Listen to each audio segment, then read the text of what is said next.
Akalain mo na isang simpleng kainan na nagtitinda ng halo-halo ay 80 years old na. Tama kayo nababasa kong iyon since 1946. Legend na sadya sa Nasugbu, Batangas at kahit mga kilalang artista ay dumayo na daw din eh. Po sina Richard Gomez, Ba? Elizabeth Oropesa, Elizabeth Oropesa? Aga Mulak, Nino Mulak, Ba?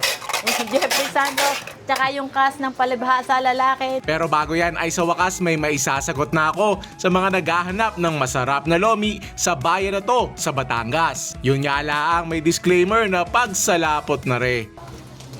Lapot Lumi kahit mabanas tapos diretso pampalamig ang solid street food combo natin sa video na to. Pag sa dami nagtatanong sa akin kung saan masarap maglumi din sa Nasugbu, ako na may walang maisagot. Ako'y walang alam din kaya yan, naghanap-hanap na rin tayo. At tari ang pinaka-popular na nakita ko, ang Mangkulas Lomi House. Yan, malapit lang sa port.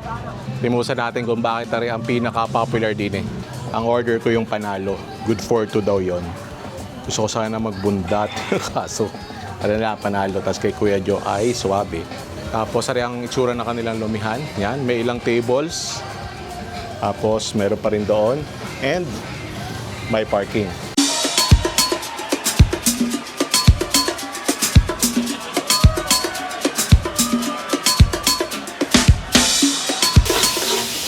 Yan, nag-isa na. Saka nagana ng mga pampalasa.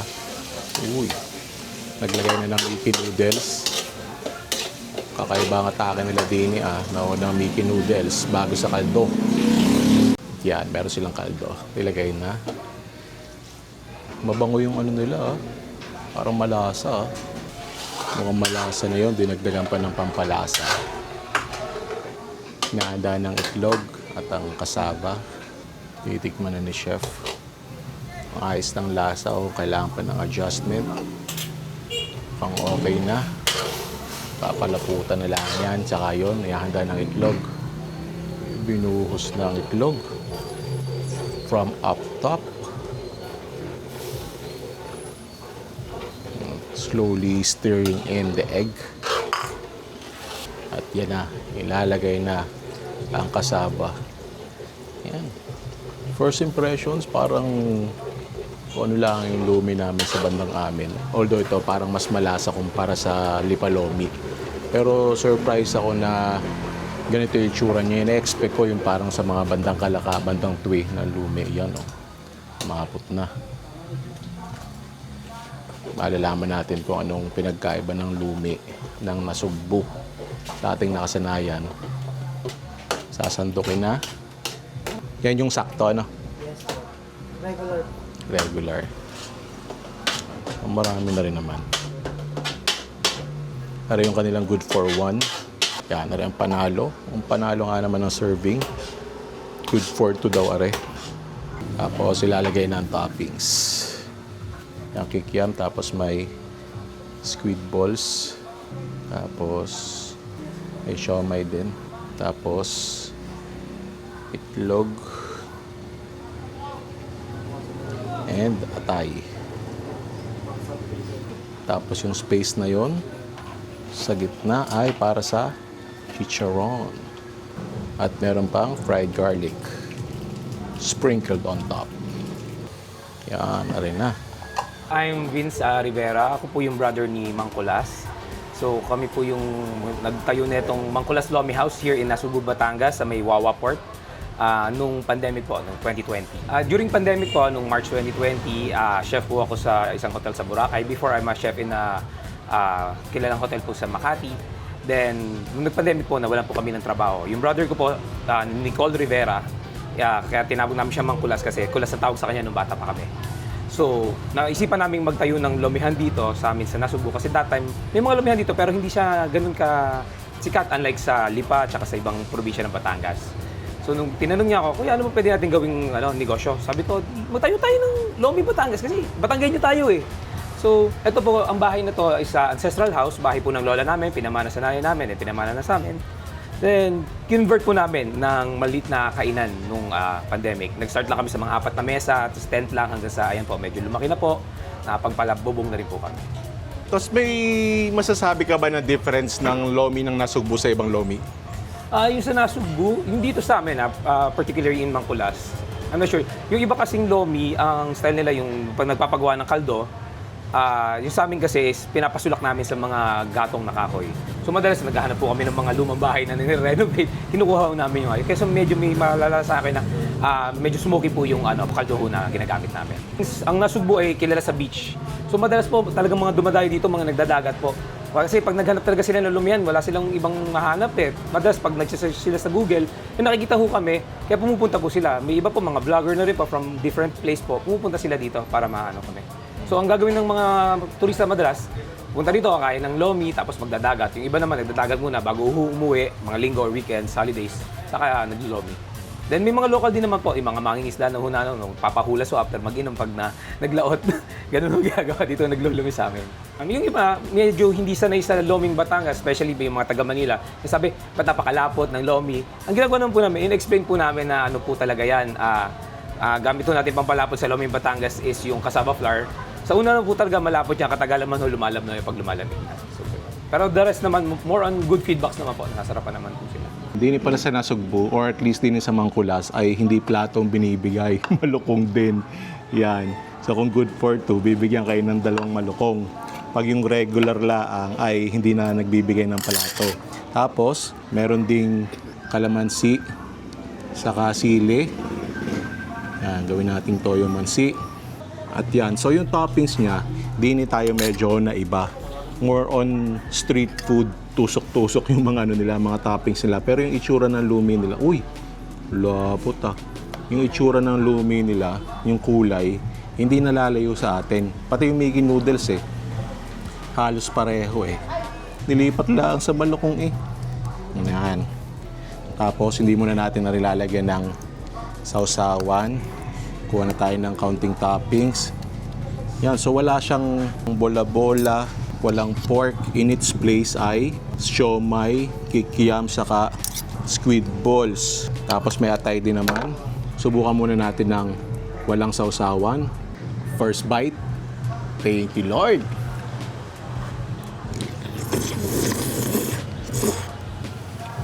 Yung lasa niya, parang lasa na rin ng lomi ng lipa. Although, more elevated. Kung ikukumpara ko to, para siyang lasa ng lomi ng bandang Malbar. Yung kumbaga klasiko, although elevated na yung sarap. At ang lapot niya, yun, mas malapot kaysa sa lumi sa amin. Nilagyan na natin ng sausawan. Subukan na natin ng toppings. Yung kikiam niya, isama natin.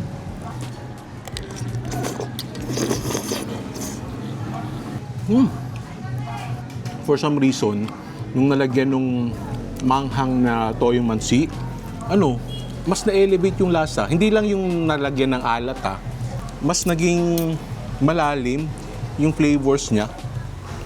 Lagyan natin ng chicharon. So sa halip na baboy ay chicharon ang mayroon. Yan, sana malutong. Big bite. Lutong. So siguro to, kaya very popular din. Ganda ng location niya sa may port lang At ang dami nilang tinda, although itong lomi lang ipinunta natin dito. And yung kikiam niya, not sure kung ito talaga yung nabibili natin sa mga sa mga tusok-tusok na street food. Pero bumagay dun sa bumagay dun sa lasa ng lomi, tapos yung may sausawan. Try natin yung atay. The only trace ng topping sa classic the lomi.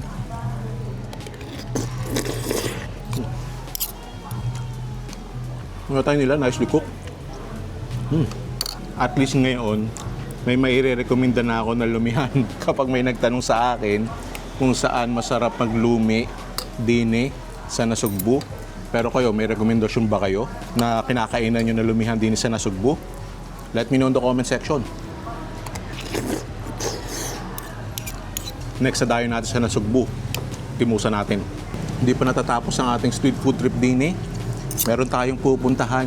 Yung sadya ang dahilan kung bakit tayo ay nagpo-food trip din sa Nasugbu.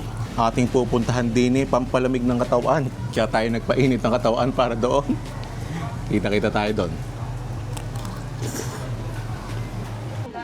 Tama kayo nababasa kong iyon. Siling Special Halo-Halo since 1946. Anong tagal na yan? Yan, simpleng-simple lang yung menu. Super special, special. Yan, may mais kung yellow din naman. Siyempre, super special tayo. May mga dagdag. Yan, tapos yung operasyon nila din ay simpleng-simple lang. Simpleng toppings, pero kita mo, ang dami nakakain mga taga-dini. Kumbaga parang a community favorite, a true legend. Dini sa Nasugbu. Paubos na ang toppings, kukuha pa daw sa taas. Areho ay langka, no? Opo. Tapos areho ay Makapuno. makapuno. Munggo. Areho ay munggo. Opo. Nata. Nata. Yeah, Ito, paborito ko yun. sago. Sago. Tapos areho kanilang leche plan. Plan. Tapos May saging. saging. Ay, hindi pala nakakakuha ng, Oo, may ng gulaman. Naubos na. Naubos na. Kukuha pa sa taas. Kukuha pa sa taas. Ah, saka yun hong, ano hong yan? Lalagyan ko ng beans. Beans po. Beans, yan ko pa. Saka are cornflakes. Pag super special, may cornflakes. Super. Nakakatuwangin yung beans, ano? Ayan no, ang ano. Ang sikreto. Kaya hindi magaya ng iba, no?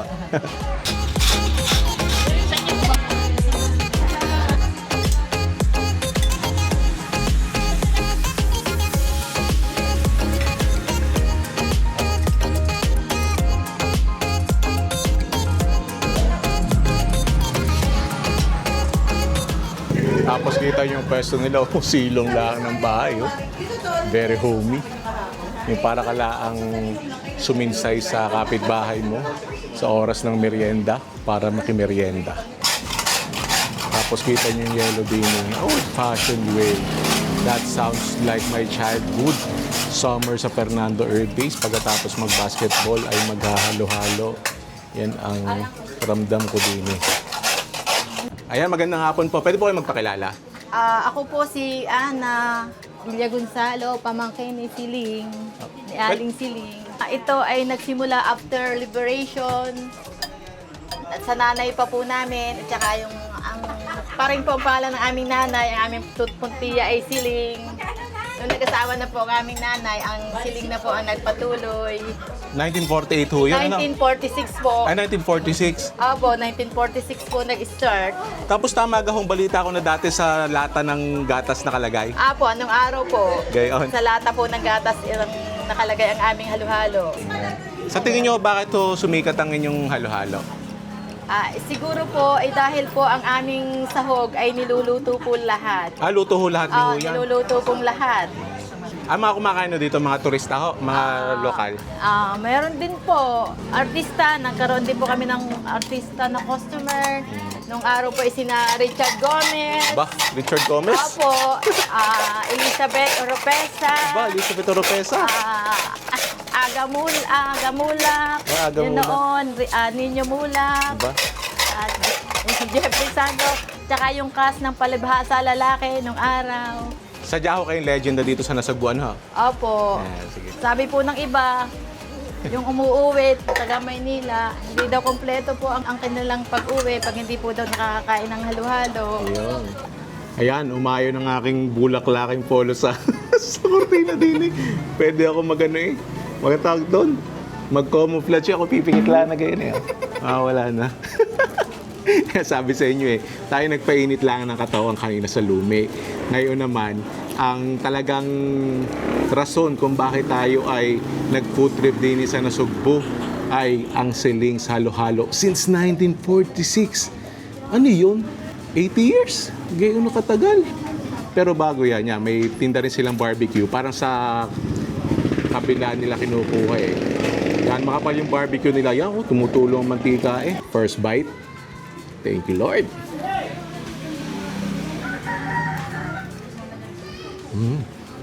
Sarap pa. Ang ganda nung tamis asin. Ito yung barbecue na kahit wala ka ng sausawan, sarap nito. Sana may rice sila dito. And smoky, nagka-caramelize. Pero enough of that. Diyan na tayo sa halo-halo. Yan, hahaluin na natin. Talagang ikaw ibabalik sa childhood mo pag naghahalo ka ng halo-halo. Yan. Nakakatuwa yung mga sahog nila. ay yung kinalakihan ko na sahog sa halo-halo. At ang daming sahog Not bad to for magkano super special? 100? Not bad for 100. Yan.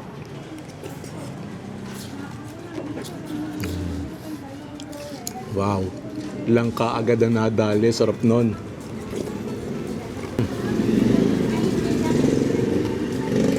Hindi ko ipagpapalit ang classic na halo-halo sa mga halo-halo talaga na puro kakaiba ng sahog. Sarap nito. Itong kinakain natin na ito, 80 years na sineserve sa mga taga-Dini. Dinadayo na rin ng mga turista, pati mga artista. Ito yung, alam mo na it stood the test of time and will continue to do so. Yung sahog nila, lahat daw sila yung gumawa. Yun ang nagpa-special dito. Kumbaga yung hinahabol nila na lasa ng bawat lahok ay narinig. Kaya naman pala rin, nung last ako nag-food trip sa Nasugbu, yung isa kong kinainan, yung kainan sa Dalampasigal, sinabi kailangan namin puntahan to. Wala lang kaming time na pumunta noon. Kaya ngayon binalikan namin at kaya naman pala. Tama yung sinabi ni Ma'am kanina, na kulang ang daan mo sa Nasugbu kung hindi ka kakain din At may nata pa, talagang halo-halo of my childhood. Kaya siling sa halo-halo, subukan mo na. Maiksi lang ang food trip natin ngayon, pero kung nabitin kayo, huwag kayong maglala. Click nyo lang dito. Yung sinasabi ko na Nasugbu food crawl natin, mapapanood nyo nun. Sobrang haba ng food trip natin nun. Ang dami namin kanina nun. Kita tayo doon. At syempre, huwag kakalimutan, click on the subscribe button and notification bell para kita tayo sa future food trips. Thank you for watching. I'll see you in a bit.